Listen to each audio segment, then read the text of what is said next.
Are we working? I mean, Nope. Yay! it's YouTube. pretty. Hi, YouTube. It is pretty frequent. Welcome Hello, to YouTube. the show. Sorry for the delay. Yeah, it is pretty frequent, but it really depends on what I find.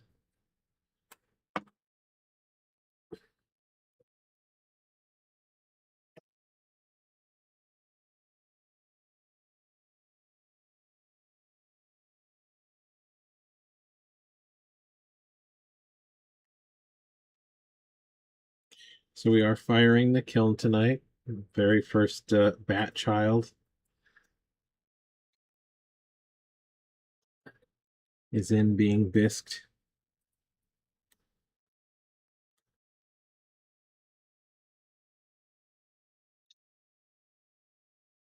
There are several goblins in there. I think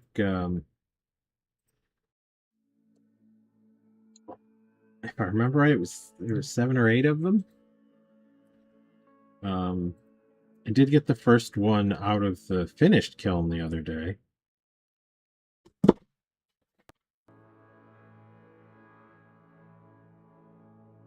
Turned out pretty well. I've got another one painted.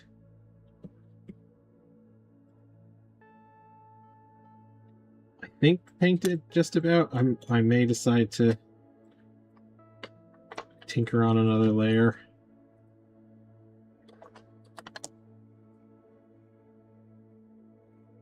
There's always that possibility with me.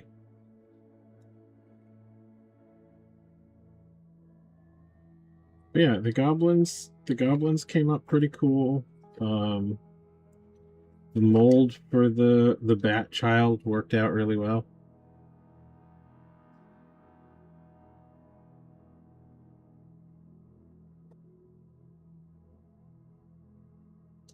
Did you want to show? Do you want me to get it? Just a second. I gotta can get it. break this guy loose. There it is.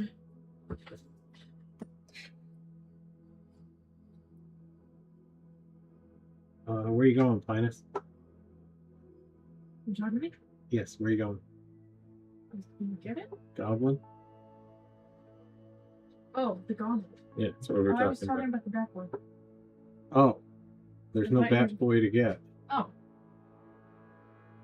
In the kiln. Oh, there it is. Goblin's in the kiln, or the bat boy is in the kiln. Yep.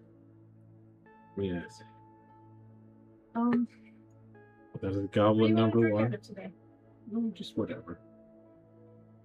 Probably one of the ones with a bigger opening is easier for slushies. Very good. Yeah. Goblin is fun. My wife found the degree of grody mangled cheek meat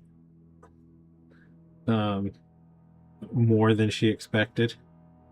Doesn't really show up in the pink light. Makes it look very gray, which is kind of cool. I might paint up a gray one.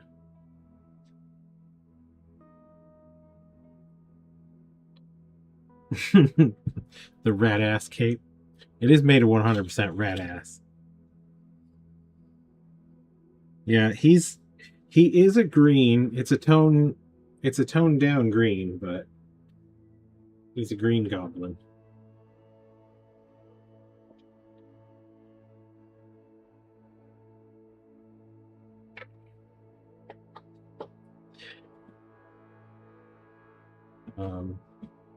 The only thing I find really annoying about the goblin so far, I gave him a kind of an up looking side eye, which does make sense for his expression, but it also makes him really hard to photograph.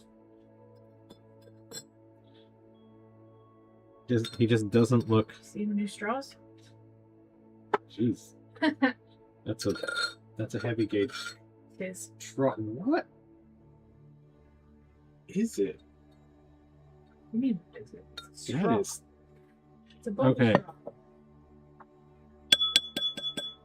That's a boba straw. Like, that looks like a solid stainless steel boba straw tube.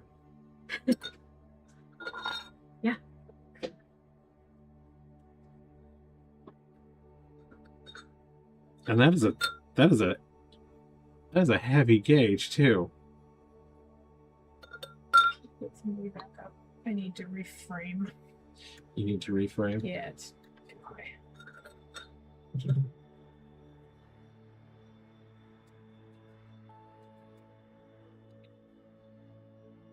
Yeah, that is a heavy gauge straw.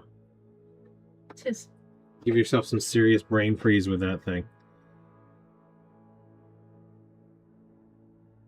Is that there's certain thickness to it? Yeah. Now I kind of want to steal one.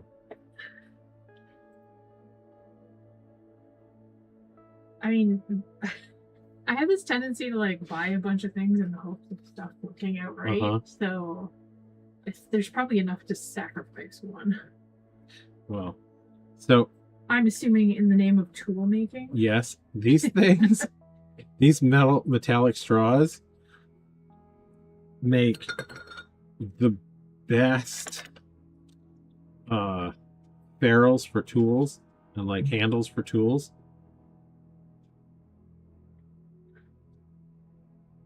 Because they are really strong.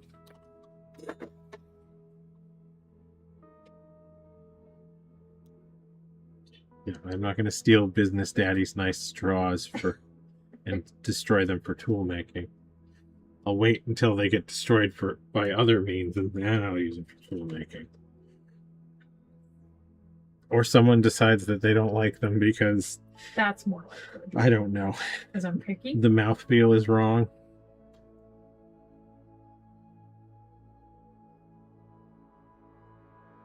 Well, they can't be that bad. They're not paper.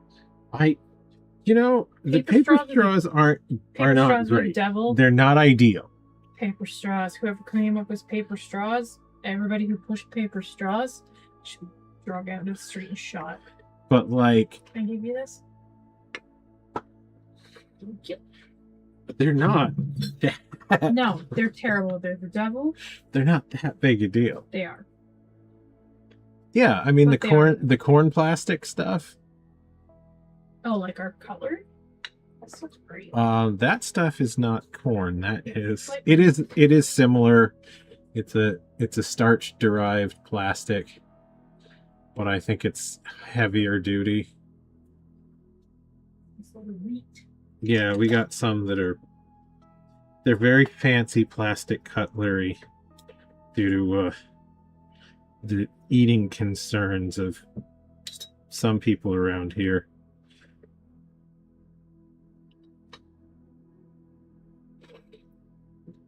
Cutlery noise trigger warning and all that.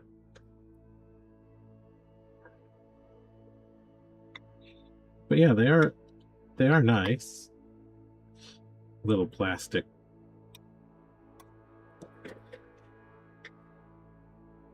things, but the corn ones,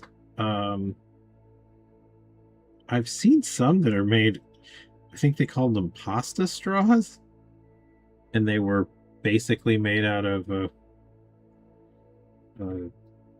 wax and pasta extrusion, I think. I mean, it's fine. It's just starches with, whatever little bit of protein is in. It's had enough wax added to it. Or probably like carnauba wax or something added into it to make it stand up to liquid better. I don't know, it's fine. But I drink pretty fast, so my straws don't have chance to get real waterlogged. This is true. If you're an all-day sipper kind of person, which, yeah.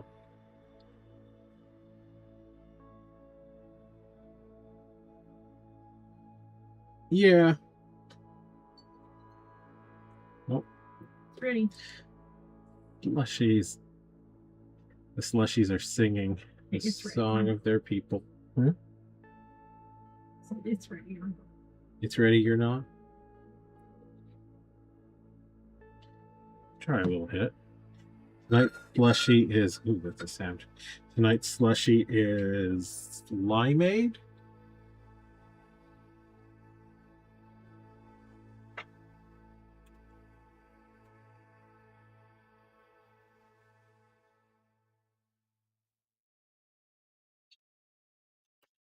The fruitier variety,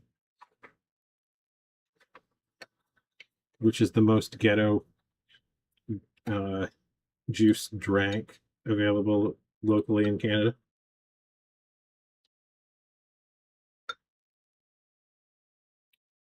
Oh, quite nice. Is it good? Mm-hmm. Okay. Excellent. So I have found that even though the juice drinks are plenty sweet at their accustomed temperature range, in frozen form, they do want a little bit of extra sugar. I added just, I don't know, maybe 2 or 3 tablespoons worth of a simple syrup that I made up. It slushes very nicely.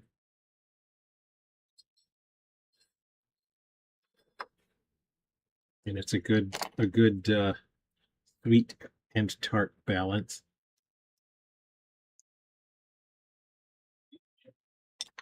Haven't tried the concoction I made the other day.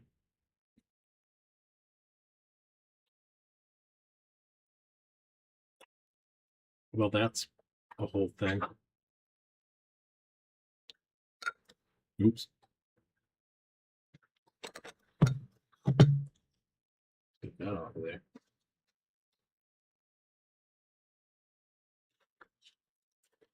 So apparently it can maintain itself in the straw.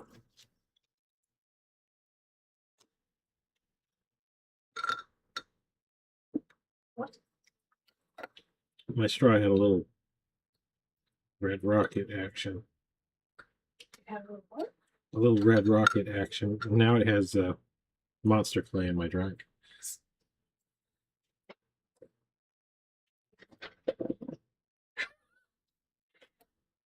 No. I think he knows not to put that in something that I'm gonna have. That was disgusting. No, I've made the unholy, the all citrus. There was a bag of citrus fruit. One of the you know, consume quickly on sale one. And it had limes and lemons and a couple of oranges.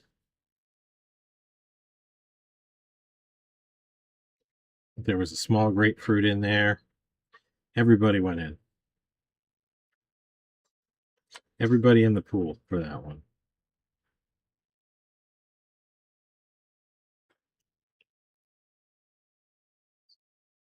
But it was I only juiced it. I didn't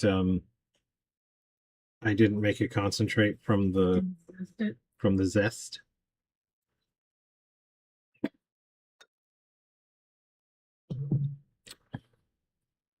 Which I do think that the zest does add a character.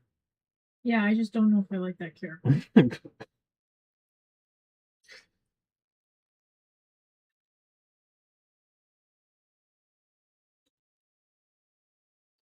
Yeah, there was remember that you didn't watch the cooking shows. Sola, I think, did a lemon just rind. Literally have no idea. There was a YouTube channel primarily. Oh, Bon Appetit, that's right. They had a bunch of like cooking stuff, and then they kind of went away largely because they were underpaying their non-white staff, which is seems odd considering that the ones that we primarily watched them for was the guy that cooked Mexican food and uh, the one I think her name was Sola Awali. Yeah, Rick something.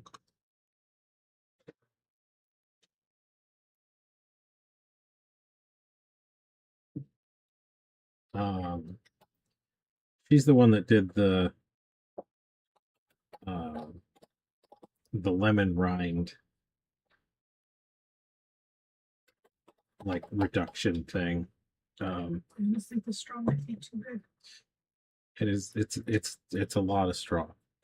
You can give yourself the worst frosty headache with that thing.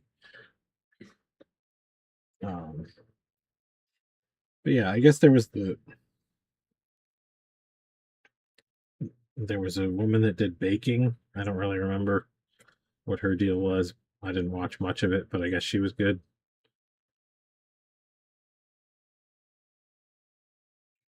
The broy dude that pickled things wasn't that interesting. I didn't think much of his recipes.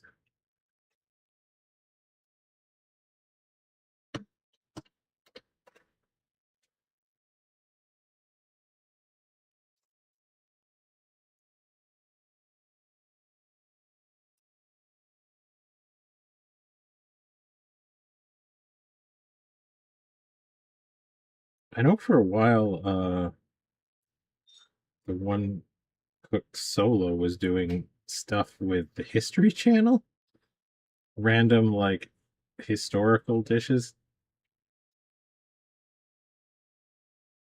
He did a video on proto taco.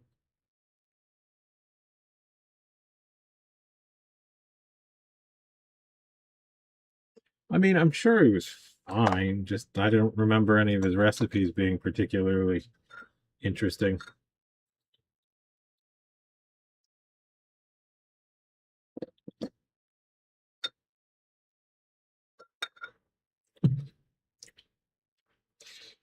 And there was another one that was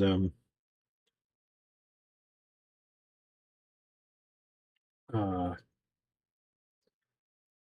really tiny woman with a strong accent. I do not remember her name. Made a couple of South American dishes that were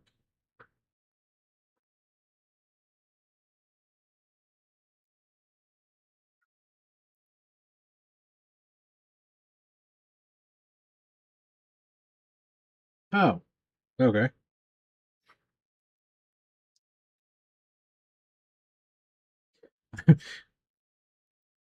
I'm not really a recipe YouTube fanboy, so I don't get the names and the backstories that much.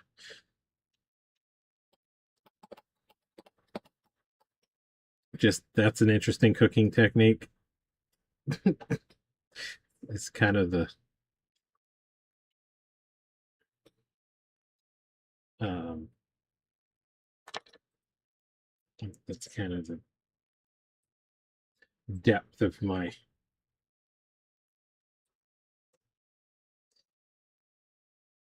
concern for those things.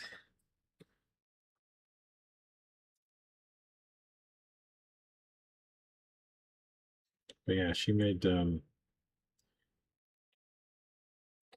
believe she made pupusas.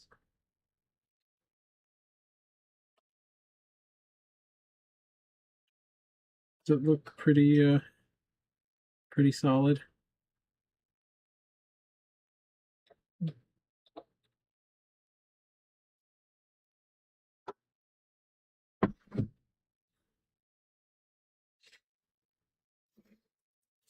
My the takeaways that I get from cooking things are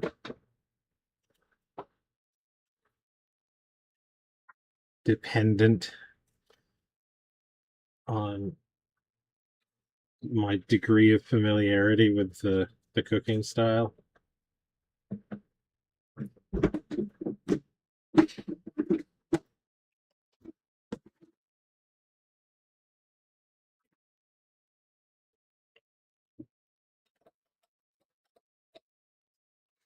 A lot of times I can't necessarily remember what exactly they're making.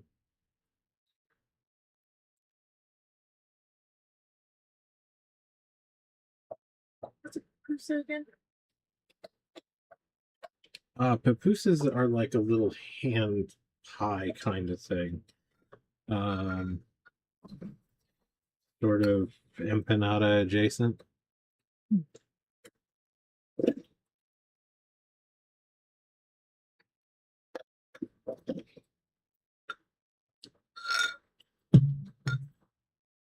I think they're wheat based crust.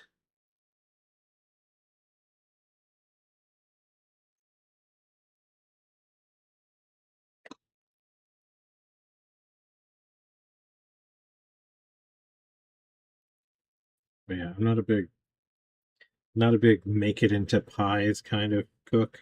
I like pie. I know you do, but it's it's a hassle rich cooking style to fold things in a pie.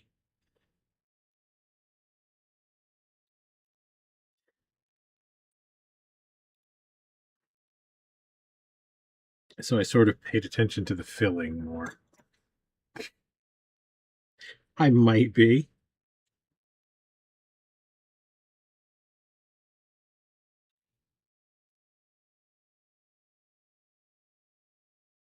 Yeah, I do. Most of my cooking is of the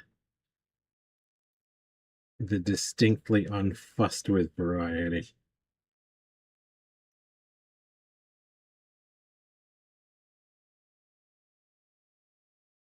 I mean, I guess, but like you gotta clear a really big space to like fold everything out and make the dough pieces.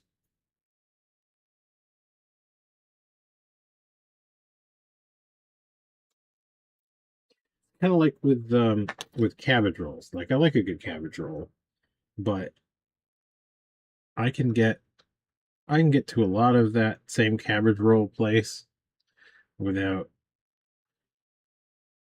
having to roll anything. The tube is not integral to the flavor. The tube is not integral to the flavor now.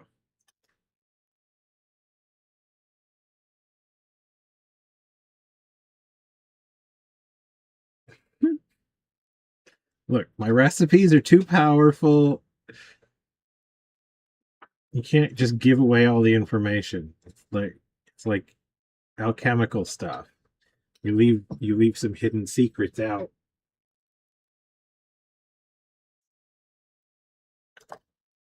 They are very mysterious.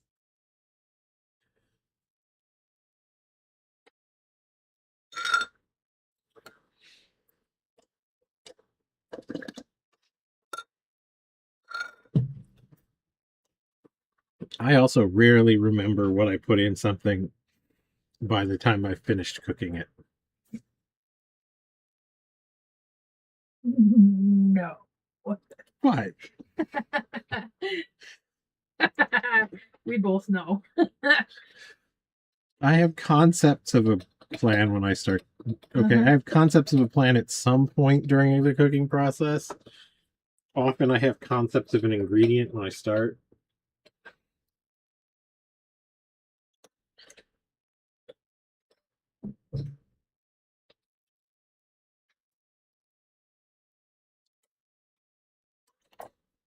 I've said it before and I'll say it again. I don't need no instructions to know how to rock.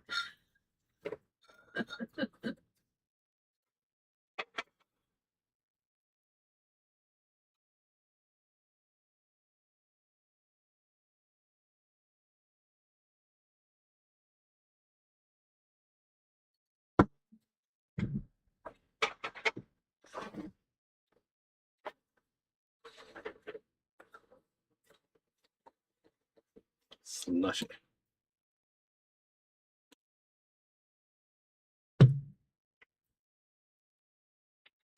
Yeah, that is pretty nice.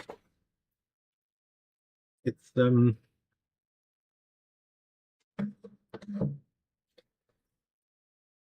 it's not tremendously line forward.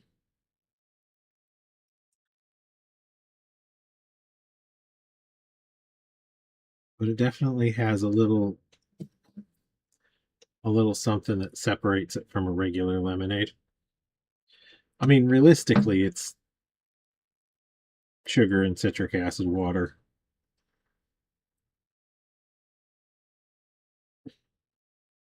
I don't remember what the ingredients are exactly, but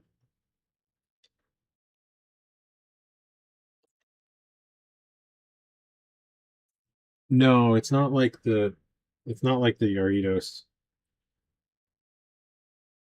Um, let's see, what is the closest I can.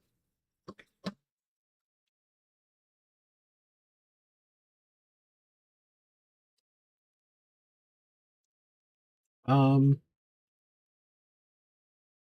it's not a million miles off from the flavor of the lime slush puppy, but just not quite as sweet.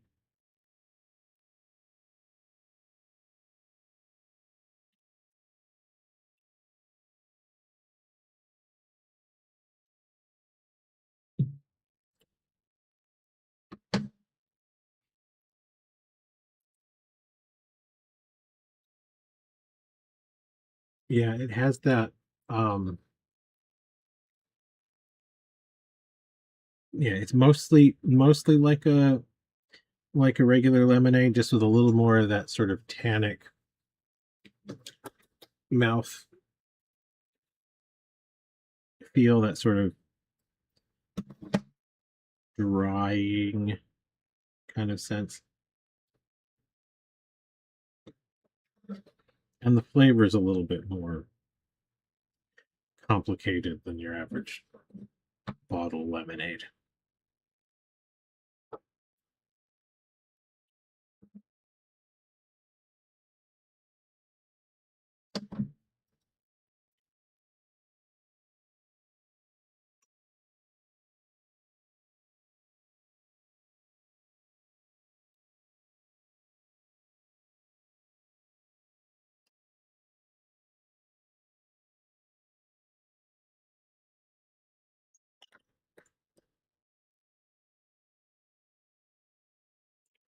Brush Seamus? I don't know.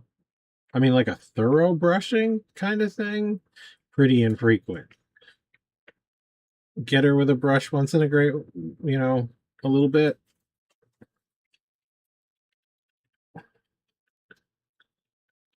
Uh, Weekly-ish average, maybe. I don't know. Depends on if she's in the mood for it.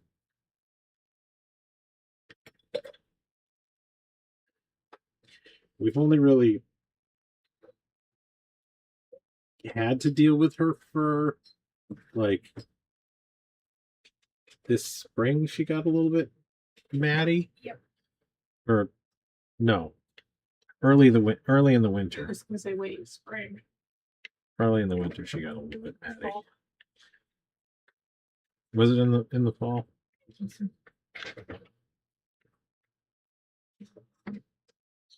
I mean, I think it's She gonna. usually gets along just fine. It's just lately I think she has trouble reaching some of her. She got big fat ass. Yeah. So she needs it a little more now than she used to. Well, I think just depending on the where she is in the shed cycle.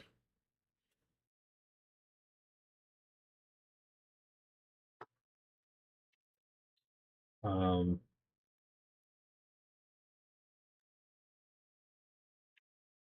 but yeah, she pretty much can handle her own business.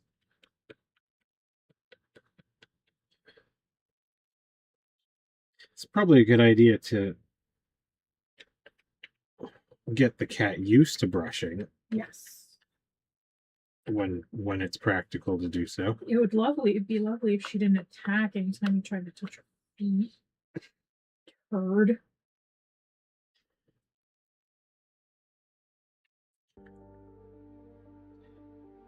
Seamus requires a firm hand if you want to do anything with her. She's not really that bad to do stuff with. Really? No. She's not that hard to do things with. But if you... Maybe for you, Cat Whisperer. Okay. I can do it, Chewie can do it, Jamie can do it, it's all fine. Well, I just mean like when she gets her claws stuck in your shirt or whatever. Mm-hmm. She won't let you help her.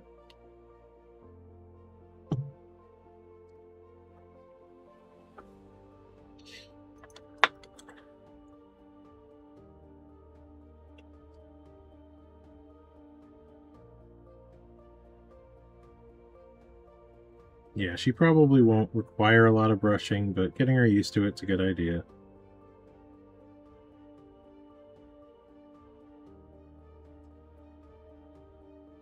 Most cats quite like brushing of some variety.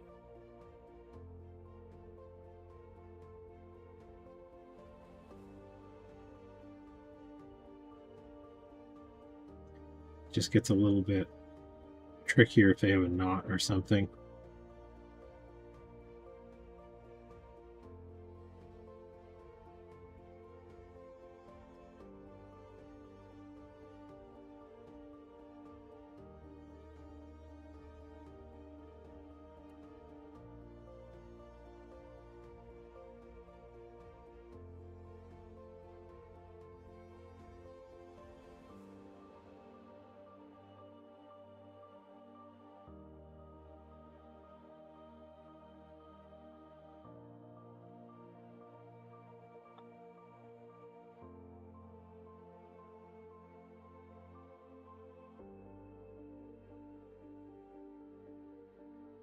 But, you know, cats can definitely tell when you're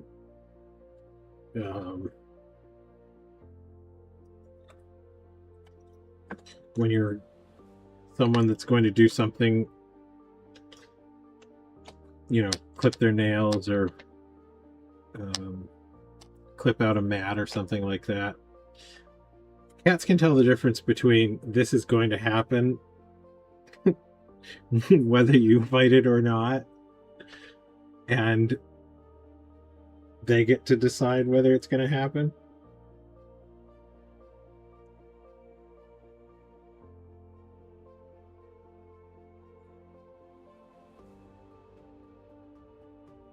I have no idea how they work this out,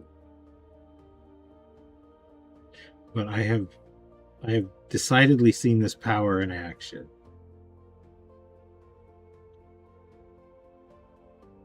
When my ex used to work at the vet clinic, there was one of the techs that they used for anytime there was a cat that would behave poorly. And it was hilarious watching him do anything, because the other techs or the other veterinarians would be like, I can't do anything with this cat. Keeps going nuts and trying to bite. And the cats would just not.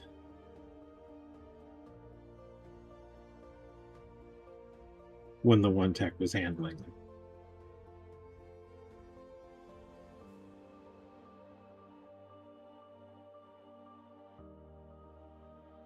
I don't know if he was the cat whisperer. Dang or sexist cat.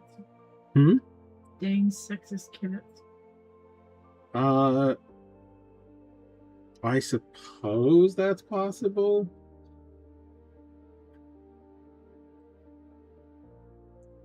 Not even cats can fight the patriarchy.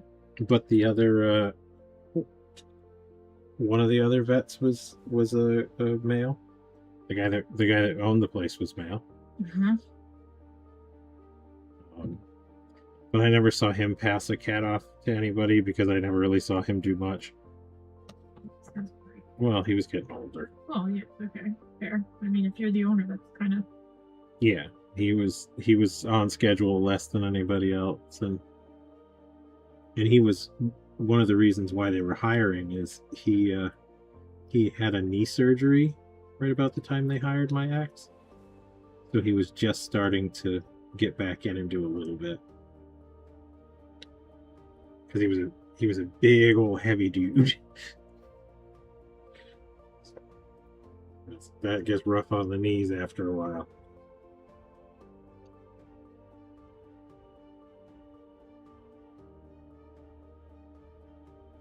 Yeah, I don't know.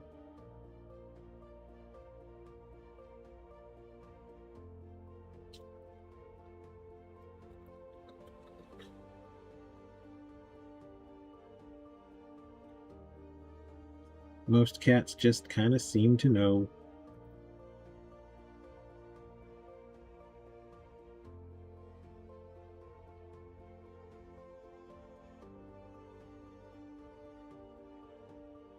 They can smell fear. I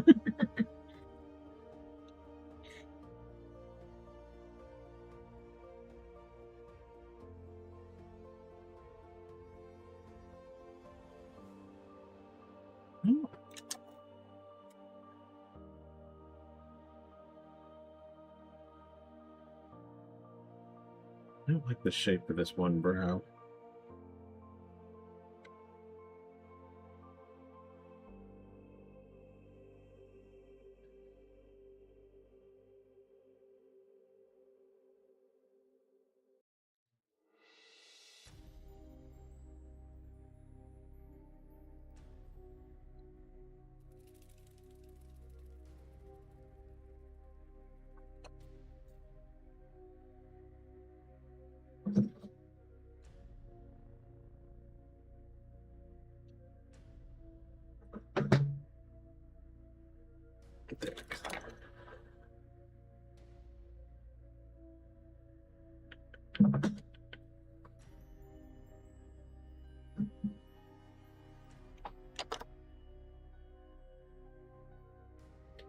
There. Yeah, actually, I think potato is harder to handle really than Seamus is. Yeah.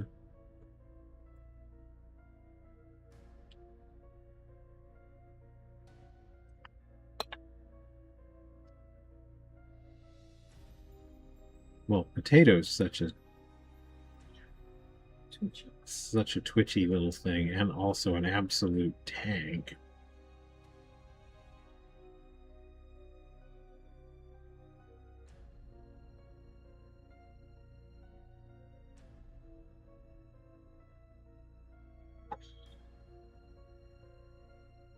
Seamus, the worst you ever have to do is scruff her a little bit.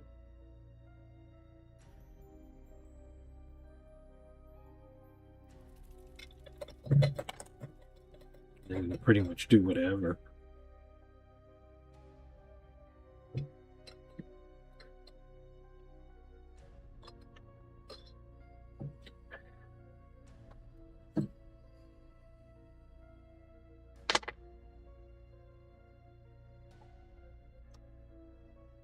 Oh. What? Jamie came down in that session. Mm-hmm. Did I sleep through it? Okay.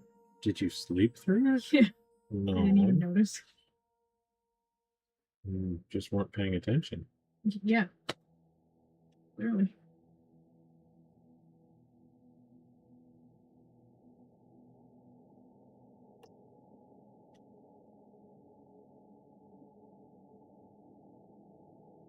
So how did you know it happened if you weren't paying attention? Huh? How did you know it happened if you weren't paying attention? Because I messaged her and then she messaged back saying she's sleeping. Oh, okay. And I said, oh. Well done.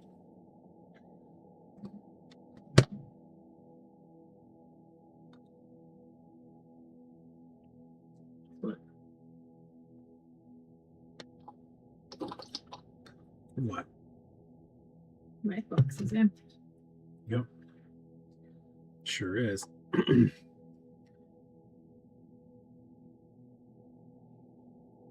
What kind of mugs do you require now? Wait. White.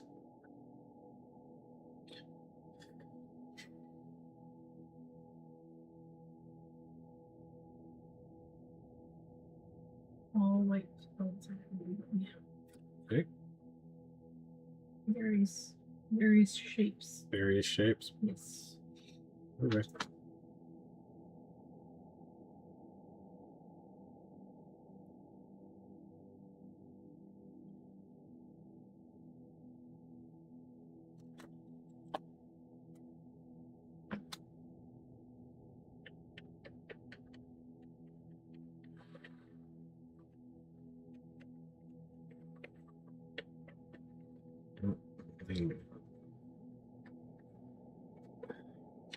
We need some more mugs, I suppose. I keep thinking I should paint some mugs up, but then I never do. Mm-hmm. If you want to.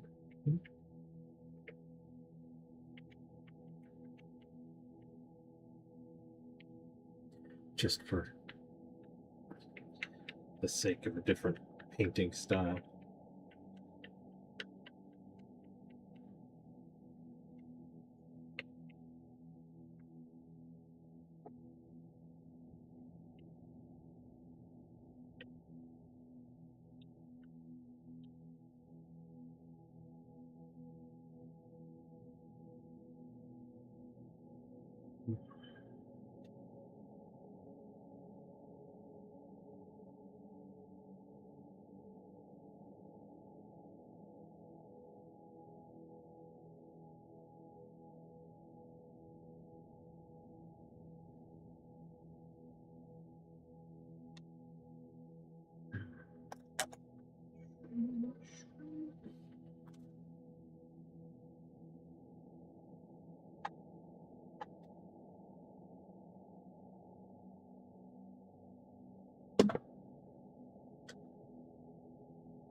So, despite the open mouth on the Bat Boy mug, slides right out of the mold. Nice. Good. Very, very easy.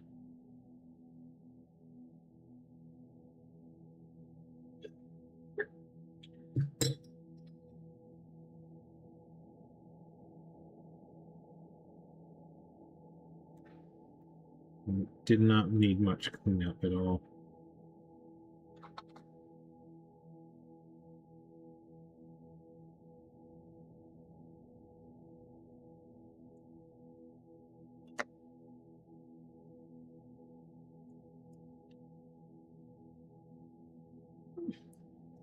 Found a chaku in my clay. Where did that go?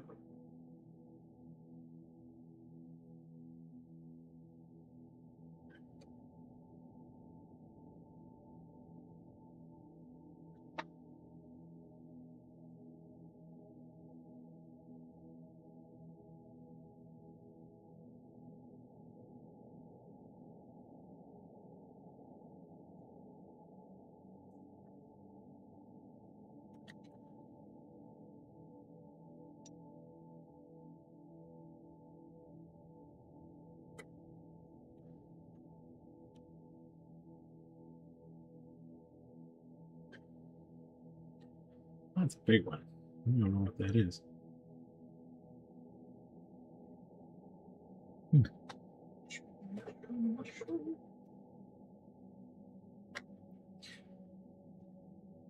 Yep, it's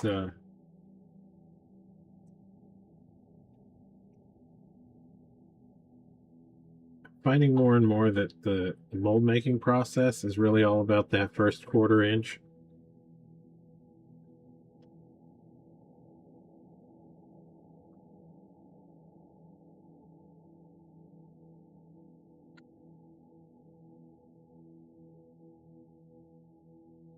Yeah, don't really sweat how having a really nice smooth mold.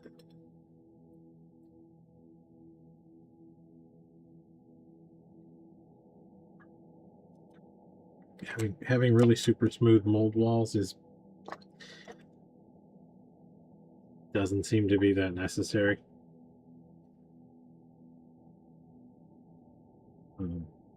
Just making sure the bit right next to the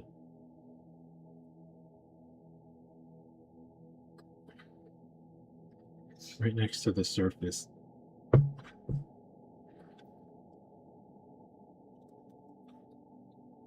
is nice. Seems to be all you really need to worry about.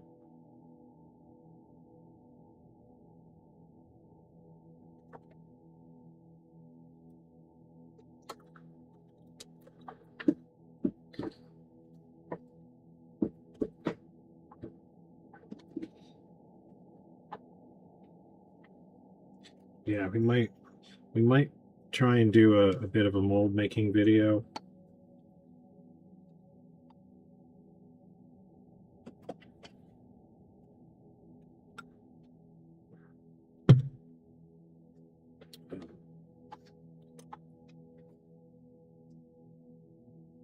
Try and make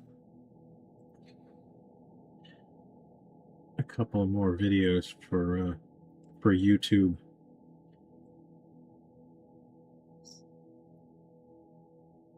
Probably gonna after I finish this alien, or mostly finish this alien, we're probably gonna hit pause on the streams for a little bit and work on some other content.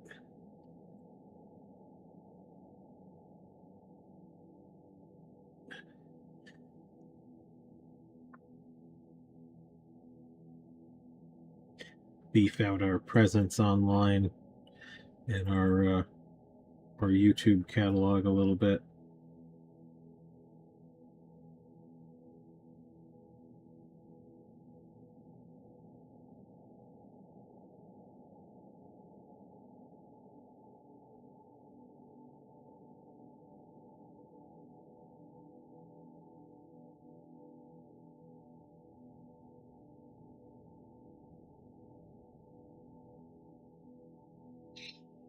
We have some bearer content that needs doing.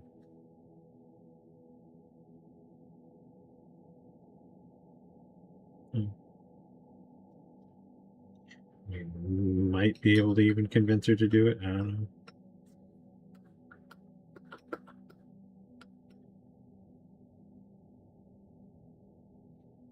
There's a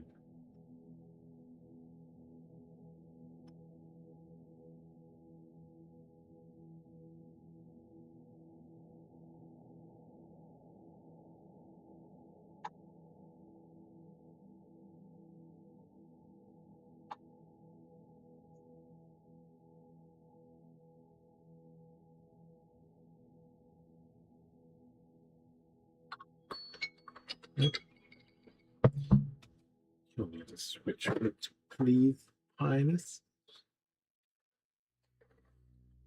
But yeah, there's a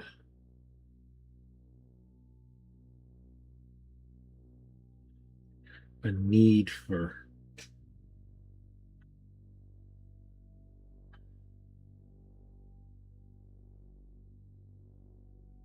more good YouTube-y content.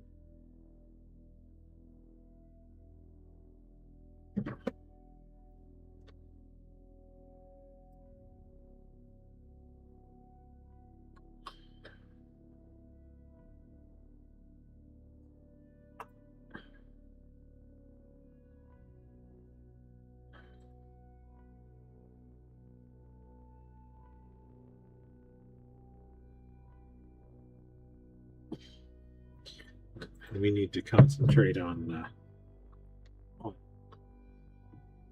doing more online outreachy type stuff to continue to grow the audience. What? We're just talking about pausing the streams after this to concentrate on other online behaviors.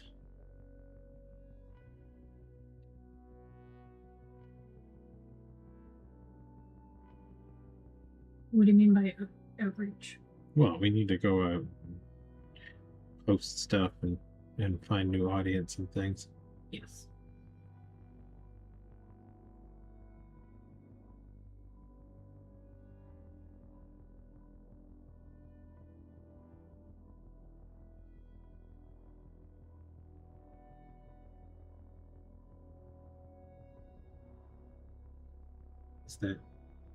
That has sort of fallen off a bit with how busy we've been.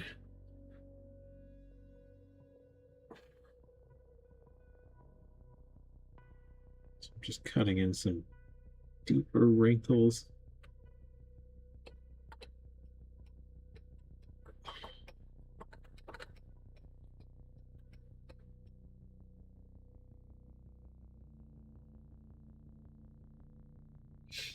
Yes, we're saying maybe we finally do that mold making video you've been harping on. Harassing you about?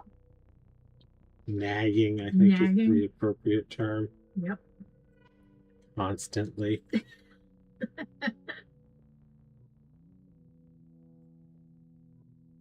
No, I find there is a space online for mold making content that needs more attention.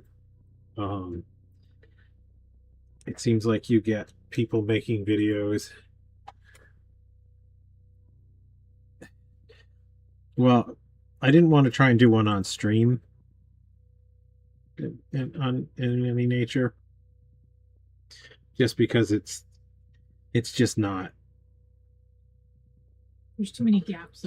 There's too many gaps of not much activity, and you'd end up filling a lot of time. But also, it's the kind of work that you have to concentrate on a little bit.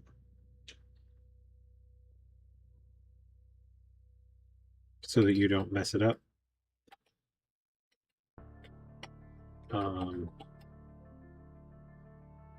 But yeah, I think the biggest problem I have with the stuff that's out there is it seems to fall under almost two kind of categories. There are people who have been making molds forever and are really, really, really good at it, but they really put all the effort into mold making. They use their entire ass? They just throw their whole ass at it. And they turn out some really gorgeous molds. But at the same time, if you're not like a professional mold maker, like that's not what you do. The mold isn't the product. And it doesn't have to be that hard. And then the other side of the coin seems to be the "What's up, YouTube? I'm going to make my first mold and you can come along and learn with me."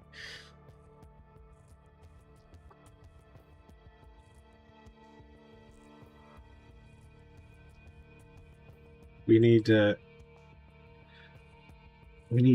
content for the mold makers that deem the mold making process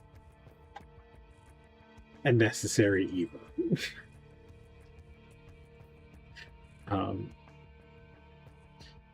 We we do it because we have to.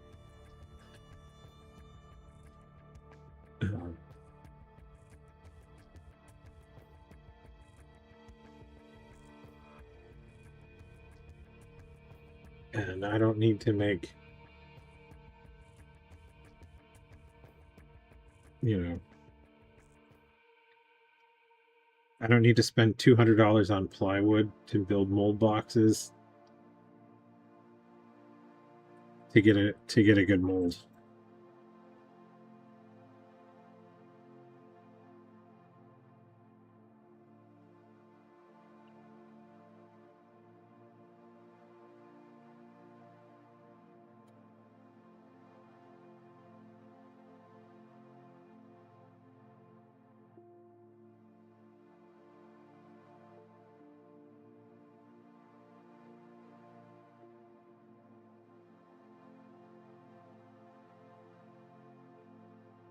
Yeah.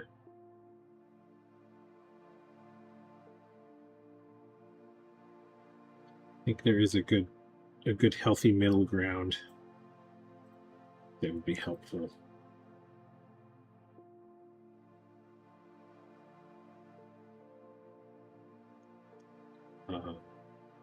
I may try and do one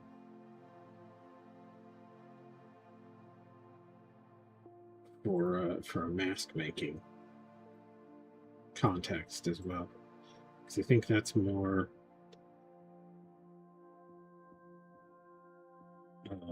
even more approachable than this sort of work.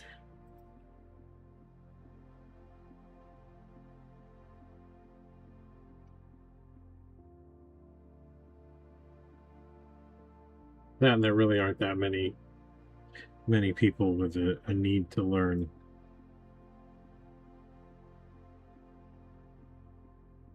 ceramic slip casting techniques.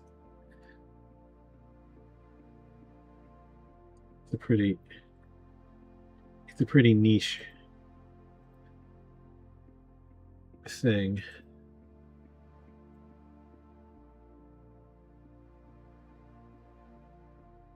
But I can show it too.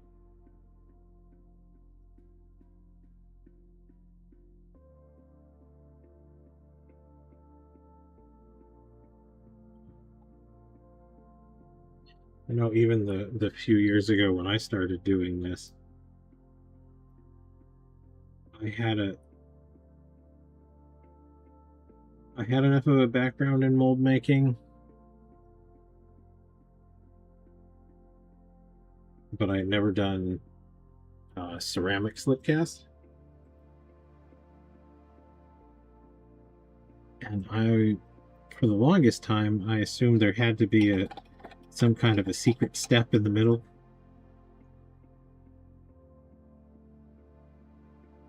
Because this sort of stuff seemed too complex to cast.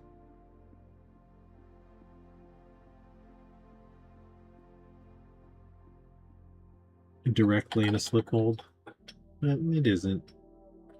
More forgiving than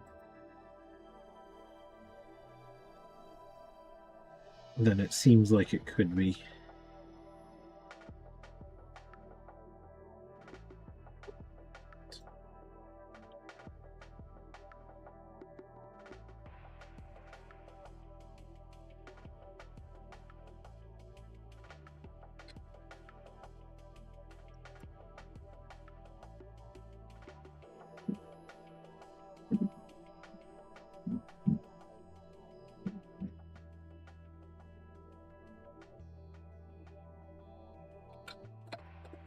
Yeah, I don't know how exactly we're going to do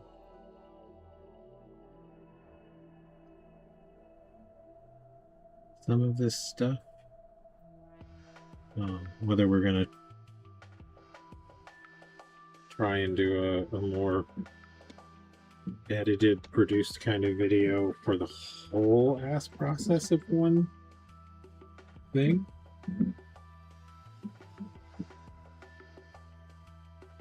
What do you think, Pi?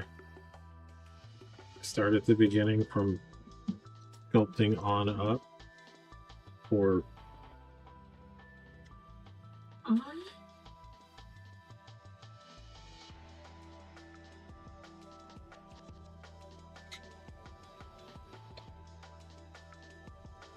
this guy might make a pretty decent mold making dummy, because he's not super duper. He won't be super duper simple to mold, but it's not like the Bat Child, where having to figure out that open mouth was a whole thing.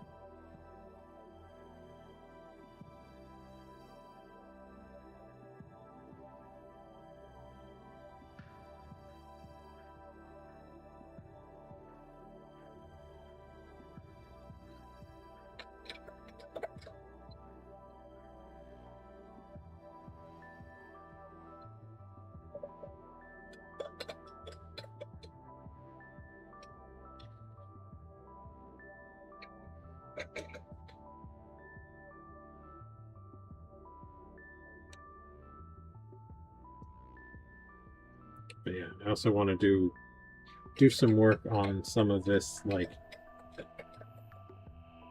finishing process, texturing kind of thing that just doesn't pick up well on stream camera.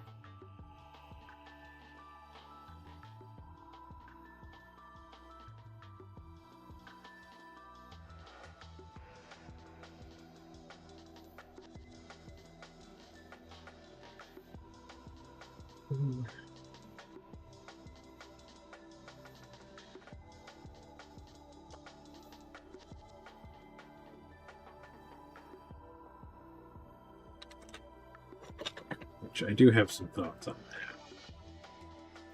Mm-hmm. The texturizing process videos and the finishing process video, instead of doing like a one whole critter kind of thing, kind of break it up into different parts that would be somewhat applicable to people's work, like how to do convincing veins.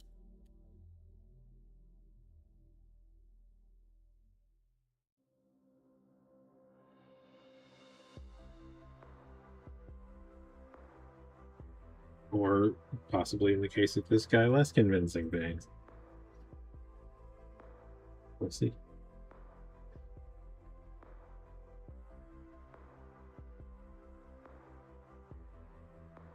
I don't want to go too ham,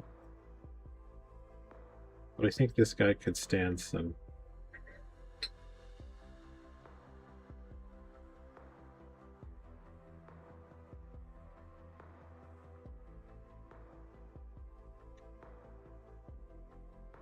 slightly more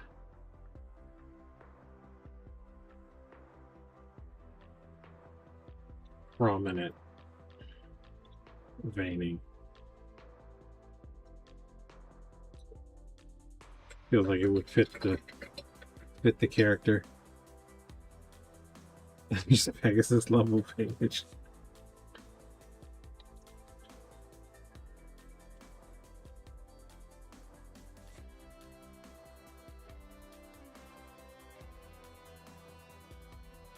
A little SCP reference.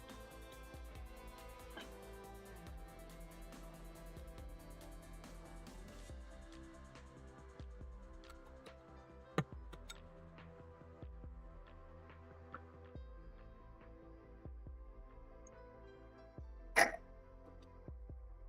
least I think that's one of the SCP ones.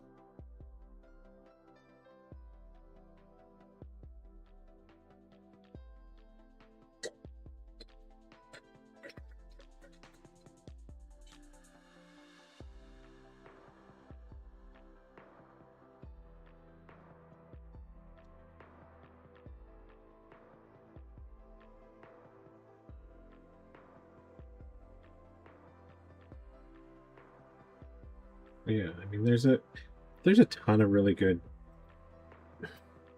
information out there, but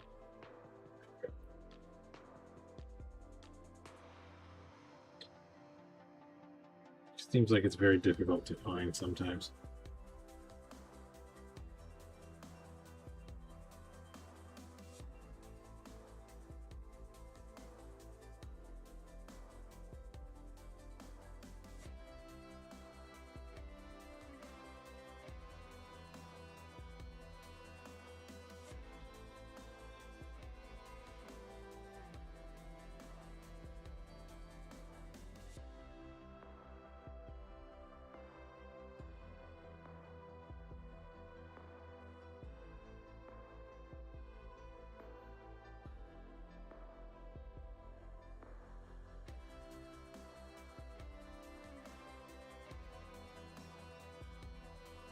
Oh, is it in one of the Dungeon Soup video? Oh, the Pegasus has the yes.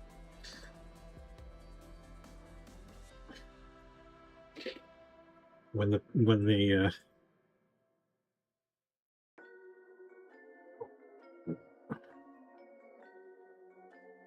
the Pegasus was getting very excited about the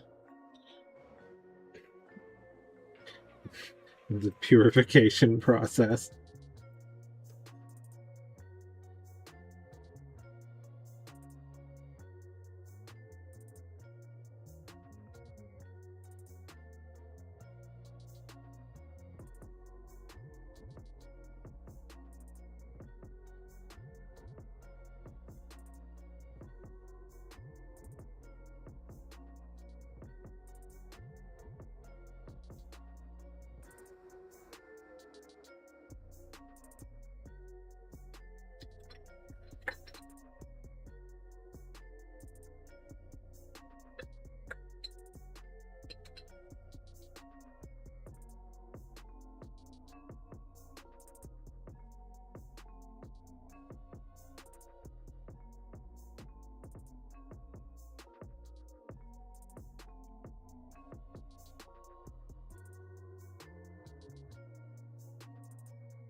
I did find those videos very amusing.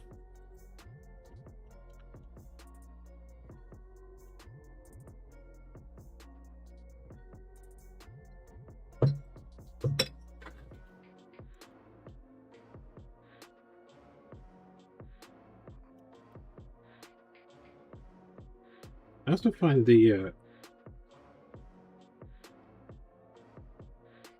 way that the teeth, everyone was drawn with I don't know, like Napoleon Dynamite teeth going on. Lots of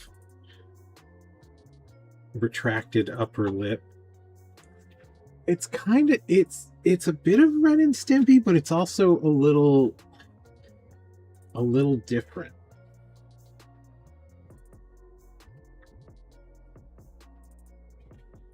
And I've seen a few places that have been that it's come up. And it is an interesting stylistic choice. I appreciate it.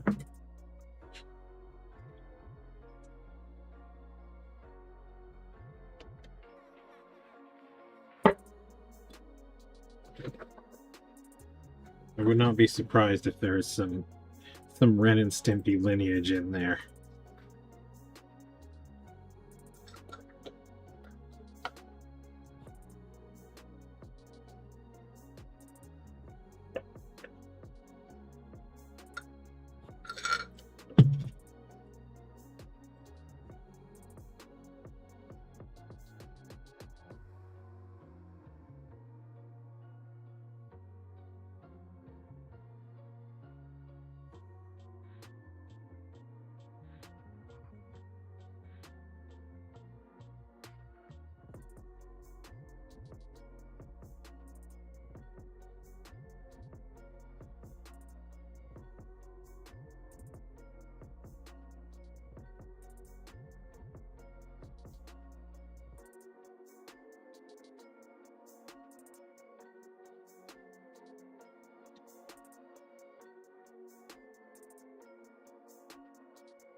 Ren and Stimpy animation was definitely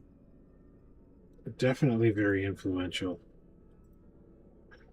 I'm somewhat surprised that got that made it to a full-scale product.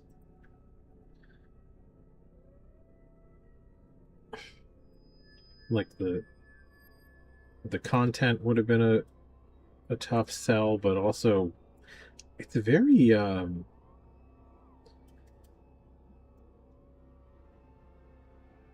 involved animation style. Like there it was very detailed.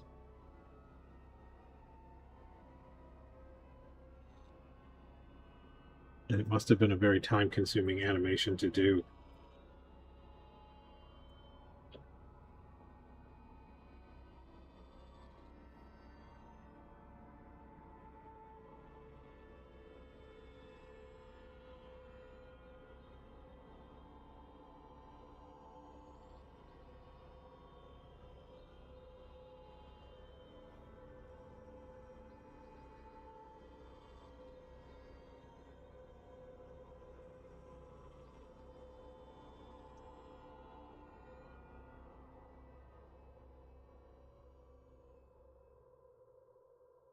Mm.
So normally you would have the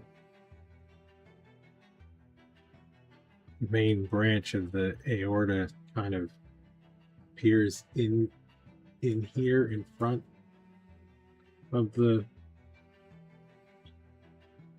big larger muscles in the neck, but I think for this guy I want it to go behind this.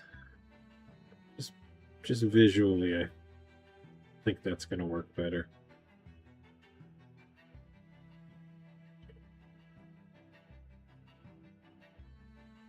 And he's an alien, he can have cheap viewers.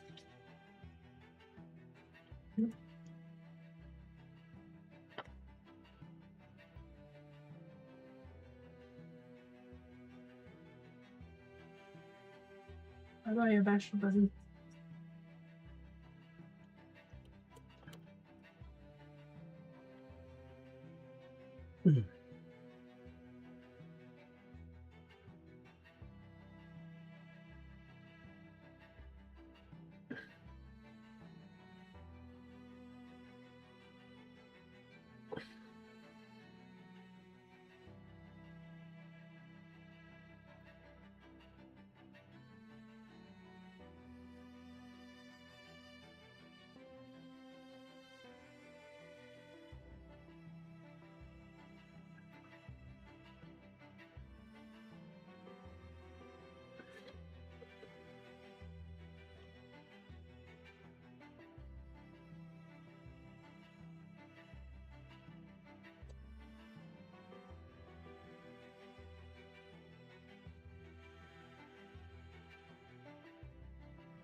So found the answer to the question I've been meaning to find the answer for a while. Huh? Tim C mixes a quarter of a pound of black mason stone into 1 pint of Amoco liquid underglaze Okay. black to get a more better black. Mm-hmm. I do remember him saying he did that. I don't think I had seen the ratio before, but I just found it. That's what I'm saying. yeah, okay.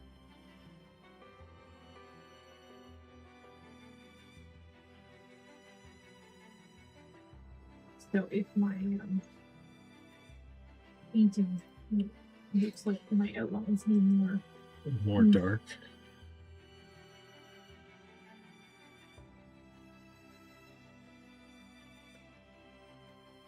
I mean, we have examples upstairs of what the stuff looks like in its current degree of blackness, blackitude, blacknicity.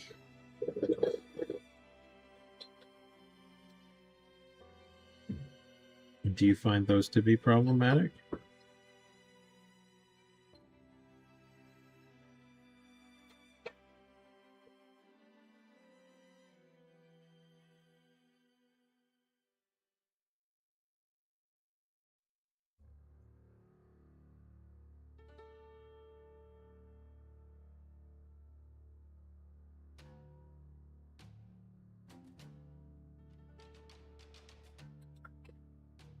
There's more. Sure, why not? Go empty it. Okay. Start the rinse cycle. I know it seems counterproductive to do this basic wrinkling first and then add veins on top. You just end up having to cut more wrinkles in, but I find it's helpful to get the vein shapes to lay properly.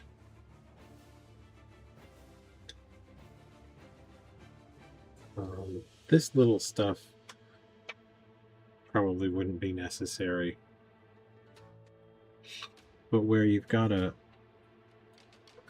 heavier wrinkle, I do want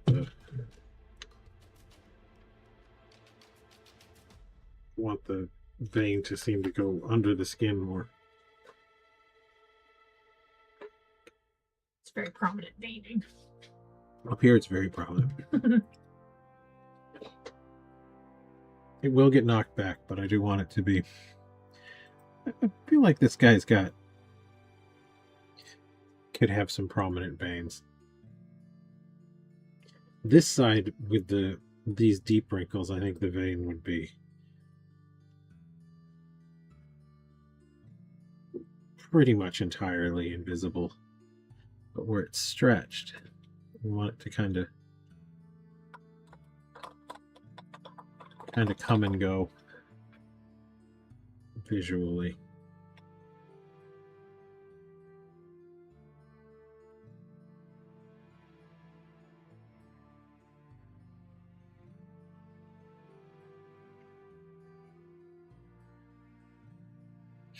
So I find that when I if you put the vein on somewhere, just put a little bit here at the kind of pre-smooth stage. When you go to vein, or when you go to wrinkle over it to kind of push it back, at least the way I cut my wrinkles,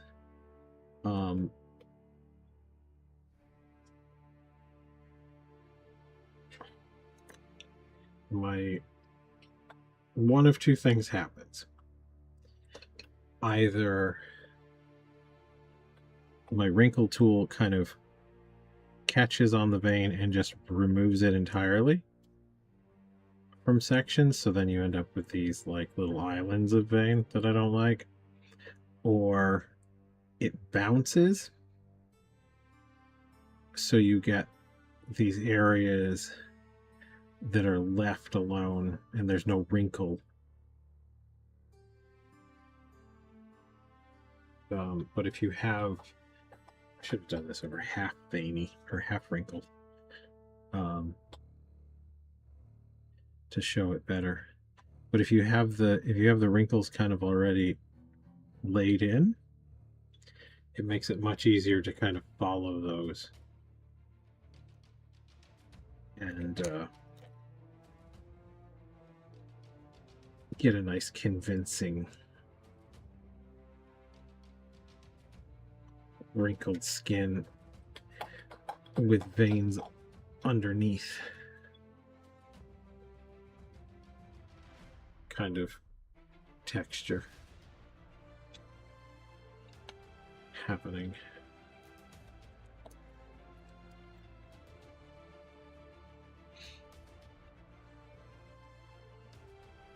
But yeah, I want this vein to be there, but definitely deeper under the skin.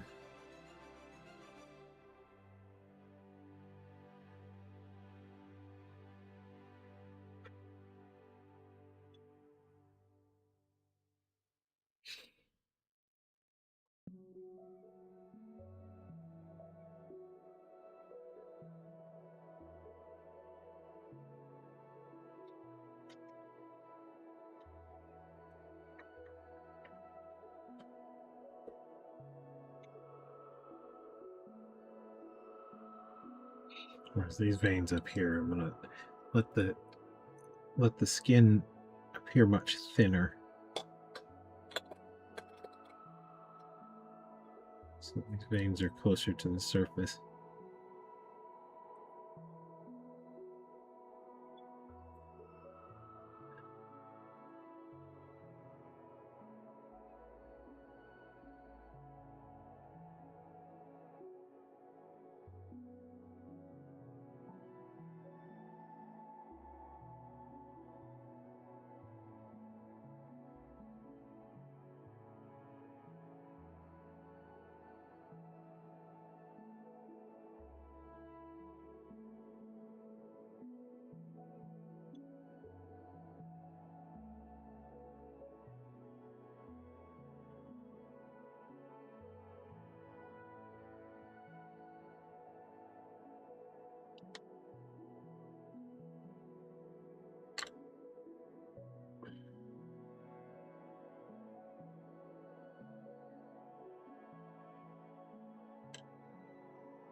Find these little, this is just a relatively fine, I think this is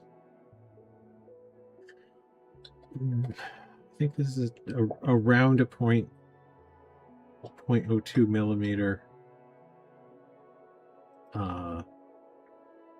wire, which I don't know offhand what gauge that is.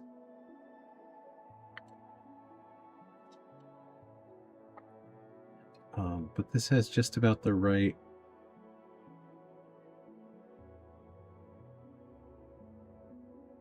diameter to blend these things in.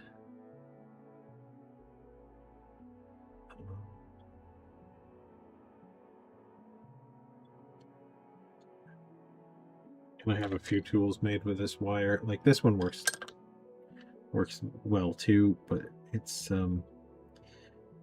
I cut it a little bit longer, so it's got a little more flex in the tool, which is great for wrinkles that kind of sort of works like shocks on a car. It kind of rides the contour and gives you a nice consistent wrinkle. But when you're trying to you're kind of trying to push and blend with it more than and then cut little wrinkles. I find this little stiffer one works.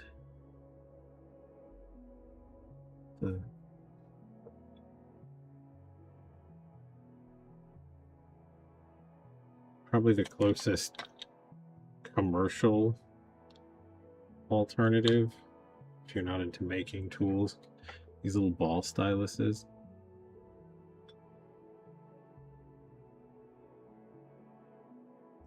And these feather shapes in quite nicely.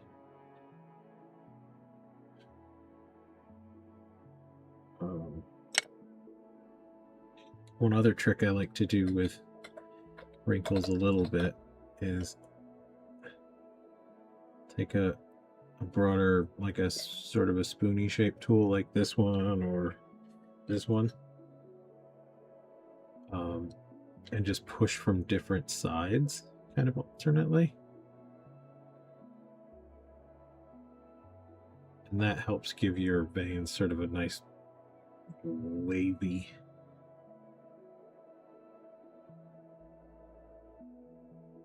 This is great for making stitches too. Just pull alternately from one side to the other.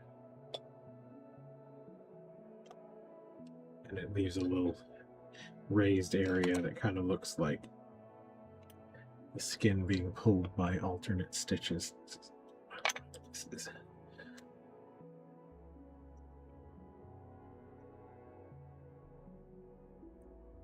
But yeah, you can kind of do the same thing, pulling from one side to the other with any of these tools.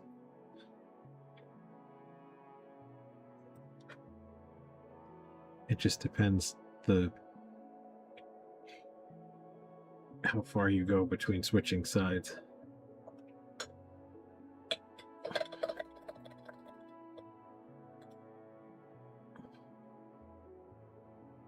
How rankly your vein wants to be.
I do find in general I like my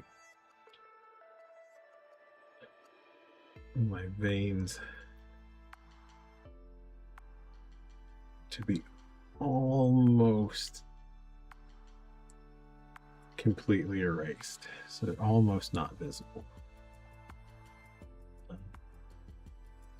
Like I said, I'm gonna leave this guy a little bit veinier. Nice to start.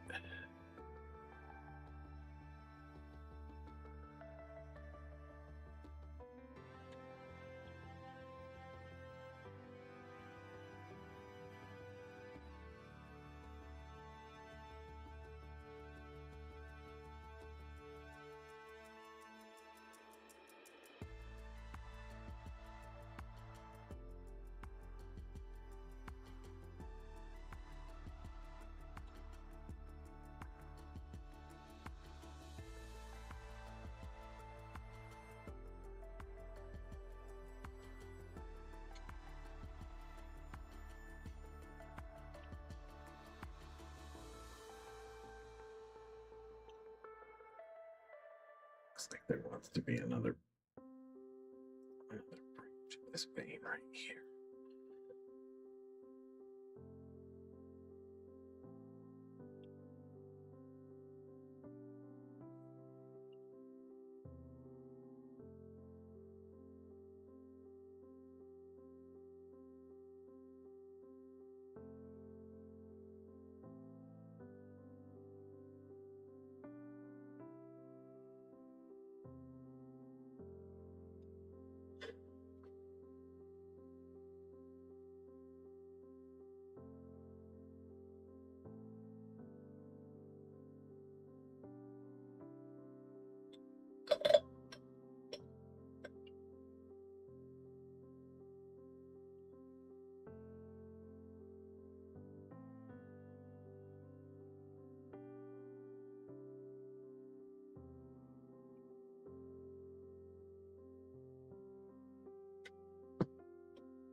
Do you think it's worth experimenting with different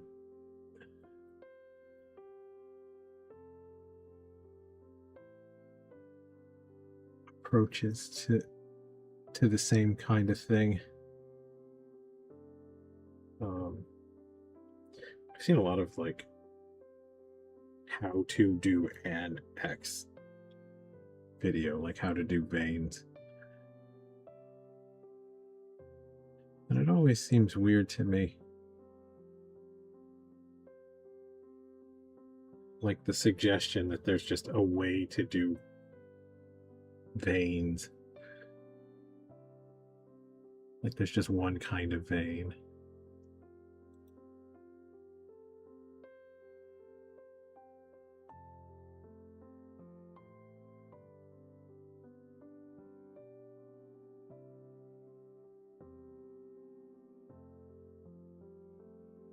I've seen some really beautiful work done on I think it's Gray House Studios. Did some corpse-like things that had these almost like varicose vein looking things. And they're so subtle.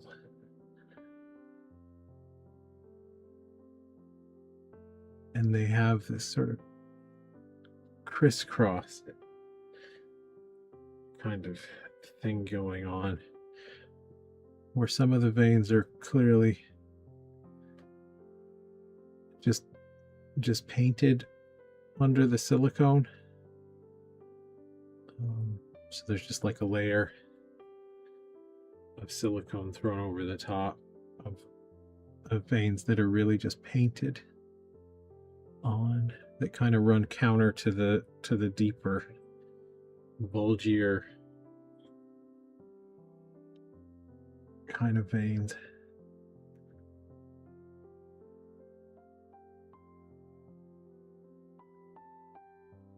But it's one of the things that makes their veins look so good and real and visceral, is they have this kind of layered approach, and you can tell there's supposed to be some like real thickened goopy blood going on, kicking around down in some of these deeper veins, but some of them are just like little fine thin capillaries that are starting to get corrupted and leak.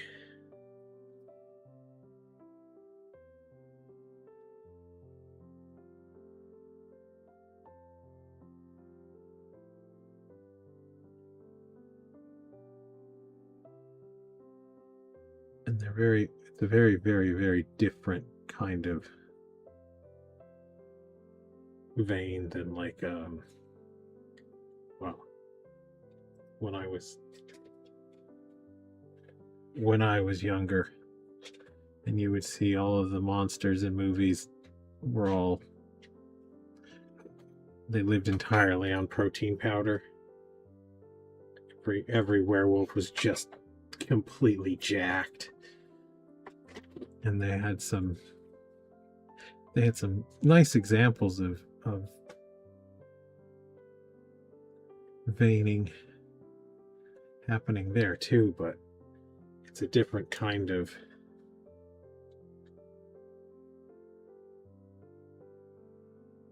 very robust vein that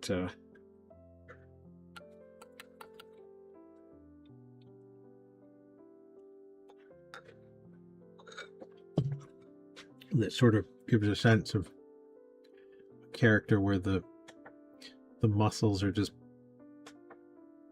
pushing everything up hard against the skin. Very different feel from the kind of decrepit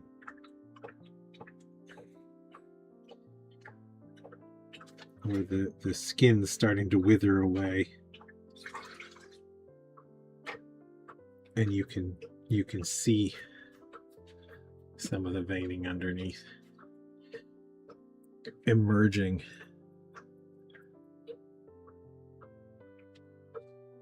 Like, it's worth knowing how to do both.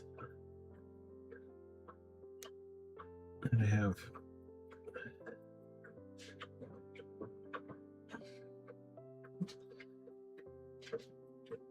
have enough facility with this kind of thing to have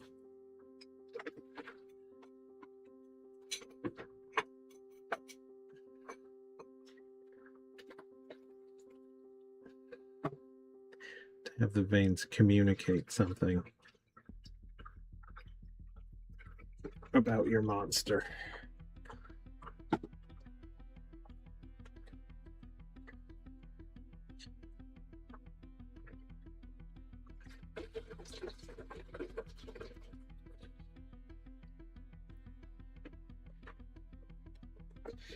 I like the idea that this guy's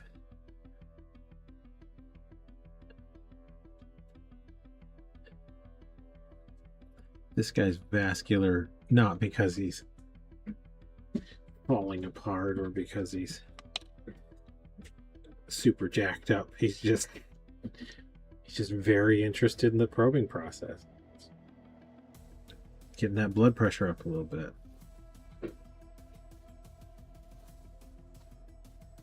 It's the anime forehead vein thing.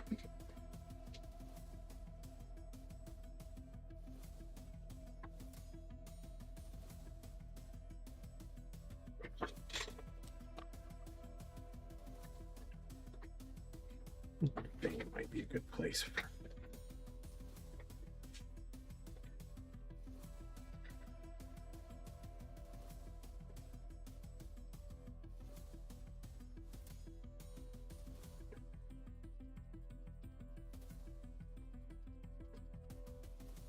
still haven't entirely worked these things out. I don't feel like I really have the full potential, but my little finger nubbins, they'll do a lot of things. So the difference between, so I'm leaving a little wiggle room in the end of this thing. Let it bounce a little bit, and it softens really.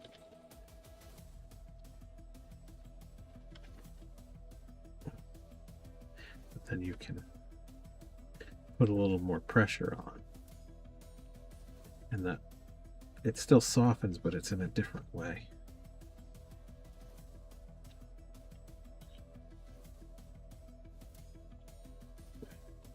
Really seems to put kind of a skin, I don't even really want to call it a skin texture. It's almost like it's got a little skin flavor going on. Like it's just pushing some of these some of this contrast down, kind of pushing it underneath visibly.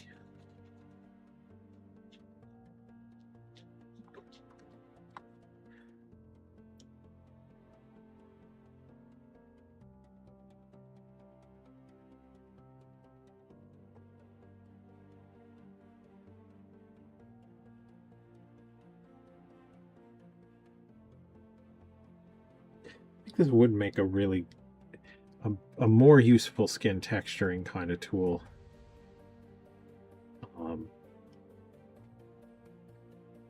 If either you're doing like a lizardy kind of thing, or if you were doing something big, like full person size, this would be a pretty decent, convincing texture. I'm also wondering how durable these are as I work with them.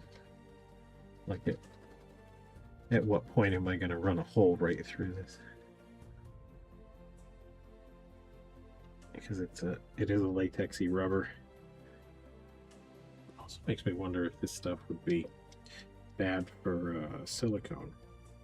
Latex inhibits platinum silicones.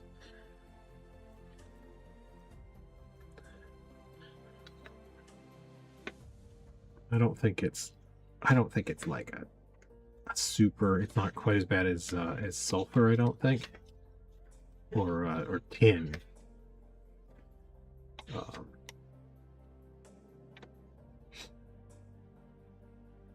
As I understand it, tin, you don't even, stuff with tin involved, you don't even want to have it in the same like room with your platinum silicones.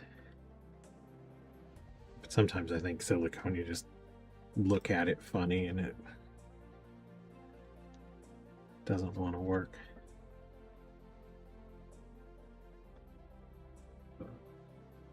But a lot of people don't have any real problem. It works. They rarely ever have a problem with silicones. I've only done some very minimal things with silicone, and I've had very mixed results. I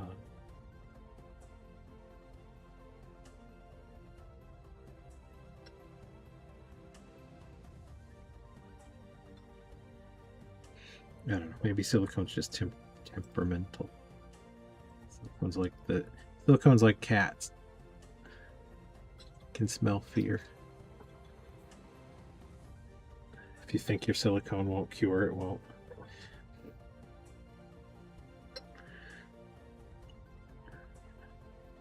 Cut some of these wrinkles in.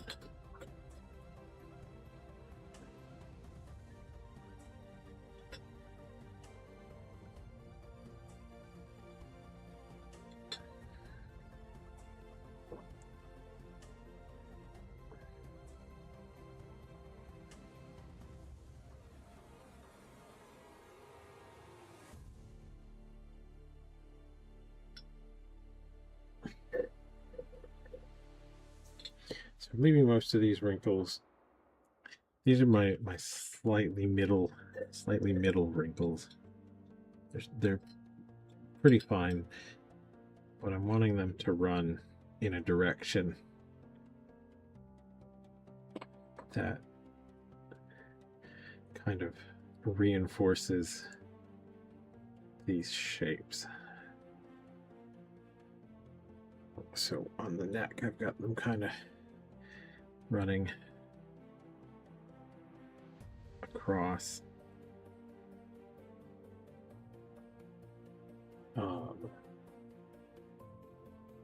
So that you get the sense of the like stretch and compression, but are closer here, up closer to the eye, kind of following that socket a little. And I think that'll just kind of it visually reinforces that eye and sort of the direction and the branching of the vein. I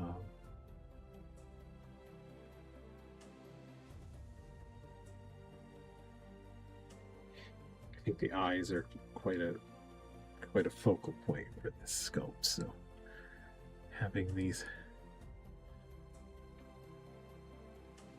mid-depth wrinkles kind of reinforce those, I think is good. And I'll sort of transition down here to bringing attention in toward the mouth.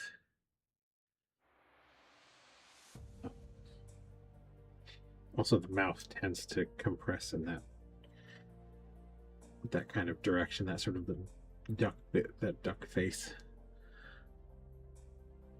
kind of is the sort of when you compress everything together with that kind of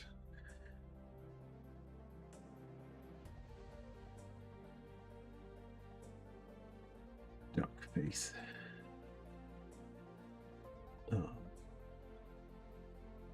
So the wrinkles can kind of reinforce the idea that that's the way the skin has to buckle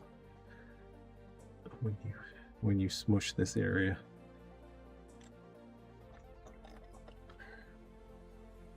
And I'm going to have run this tool in a little bit more manner.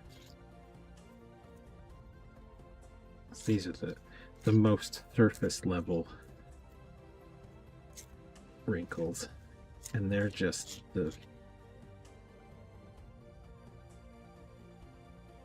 tippy top layer of skin.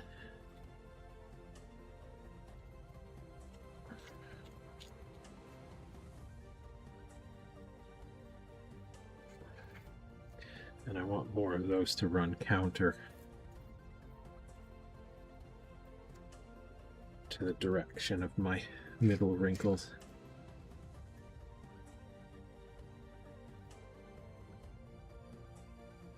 Also putting a little jiggle in there. Put a little jiggle in it. Never hurt nobody.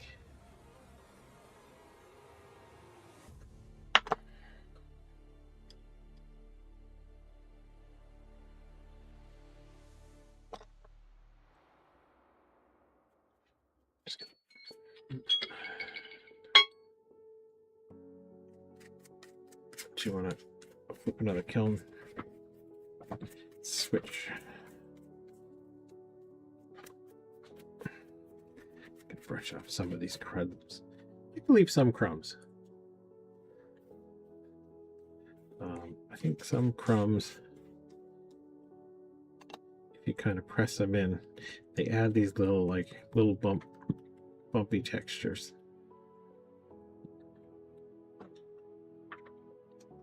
And I think that's a nice breakup. We do only have a couple minutes left. I want to get some of this side done so that we can kind of contrast finished wrinkle to a more finished in vein.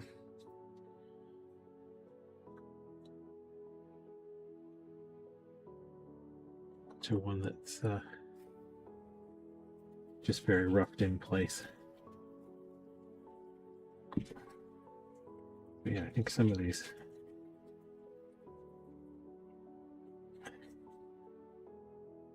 I know everybody has different proclivities when they art. When I'm sculpting, I find that sometimes my mark making gets a little too regular for my taste. So whenever I can take something that I have a little less control over and use it like these little itty bitty balls of clay, I like to do that. Just adds that little randomness. Just gotta polish this in.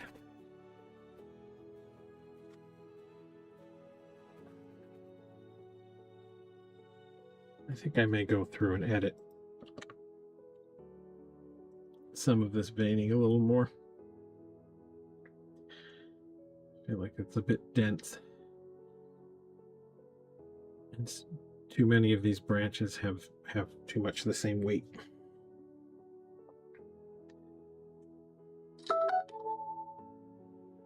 But Who's that? that is a reminder. Apparently this thing knows your calendar. Oh, okay. So? Yeah, I think that is a good place to leave it for the evening anyway. Probably be off next week. Or am I right? I'm right. I think so. We'll probably be off next week. We will be back possibly the week after. We have some stuff that needs doing. But yeah, we've got reasonably nice wrinkles. Awesome. And a very rough vein. Rough vein. Smooth vein. Rough vein. Okay. Okay. Anyway. Thanks for coming out. Thanks for watching the stream. I hope you enjoyed it. Have a good night. See you later. See you later.